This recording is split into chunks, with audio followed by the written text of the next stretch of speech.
ওমানের শ্রমিক ভিসা চালু হওয়া নিয়ে প্রবাসীদের মাঝে এখন নানা রকম তথ্য ও গুঞ্জন শোনা যাচ্ছে। আসল বিষয়টি হল, বিগত কয়েক মাসের কূটনৈতিক আলোচনার পর ওমানের শ্রমবাজার বাংলাদেশিদের জন্য আবার উন্মুক্ত হওয়ার প্রক্রিয়াটি চূড়ান্ত পর্যায়ে রয়েছে। বর্তমান পরিস্থিতি এবং আপনি যে সুখবরের কথা বলছেন তার আসল আপডেট নিচে দেওয়া হলো। এক, সুখবরটি মূলত কি? ওমান সরকার এবং বাংলাদেশের প্রবাসী কল্যাণ মন্ত্রণালয়ের ঊর্ধ্বতন কর্মকর্তাদের বৈঠক ও চুক্তি অনুযায়ী ওমান বাংলাদেশিদের জন্য বন্ধ থাকা ওয়ার্ক বা শ্রমিক ভিসা পুনরায় চালু করতে সম্মত হয়েছে। ওমান সরকার আশ্বস্ত করেছে যে টেকনিক্যাল ও প্রশাসনিক প্রক্রিয়াগুলো শেষ করে খুব দ্রুতই তারা সাধারণ শ্রমিকদের জন্য পোর্টাল উন্মুক্ত করবে। 2, কেন এই প্রক্রিয়াটি একটু সময় নিচ্ছে?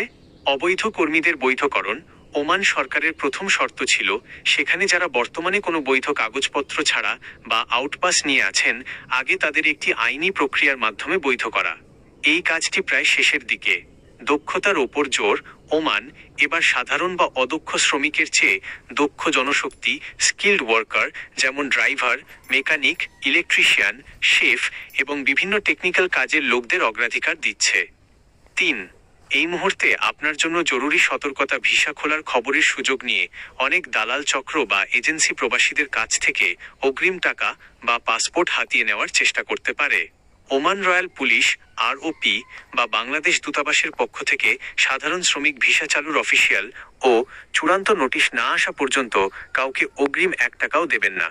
ভিসা চালু হলেও সরাসরি কোনো কোম্পানির আন্ডারে ডাইরেক্ট কোম্পানি ভিসা আসার চেষ্টা করবেন, কোনো ফ্রি ভিসা বা দালালের খপ্পরে পড়বেন না।